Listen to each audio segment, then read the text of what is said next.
5 ಜನ ಸೇರಿ ವಯಲಿ ಕಾವಲಿನ ಕೊರಿಯರ್ ಆಫೀಸ್ನಲ್ಲಿ ನನ್ನ ತಂದೆಯವ್ರನ್ನ ಚೀಲದಲ್ಲಿ ಹಾಕಿ ತಗೊಂಡು ಹೋಗಿ ಯುಗಾದಿ ಮತ್ತೆ ರಂಜಾನ್ ಹಬ್ಬ ಪ್ರಯುಕ್ತವಾಗಿ ಎಲ್ಲ ಬಸ್ ರೇಟ್ ಜಾಸ್ತಿ ಆಗಿದೆ ಹಾಗೂ ಸೀಟ್ ಸಿಗ್ತಾ ಇಲ್ಲ ಅನ್ನೋ ಒಂದು ಮೆಸೇಜ್ನ ಕಳಿಸ್ಲಿಕ್ಕಾಗಿ ಒಂದು ಪ್ರ್ಯಾಂಕ್ ಮೂಲಕ ತಿಳಿಸೋಣ ಅಂತ ಮಾಡ್ಲಿಕ್ಕೆ ಹೋದ್ವಿ.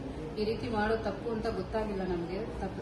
ಇದು ನಮಗೆ ಗೊತ್ತಾಗಿದ್ರಿಂದ ಈಗ ನಾವು ಕ್ಷಮೆ ಕೇಳ್ತಾ ಇದ್ದೀವಿ.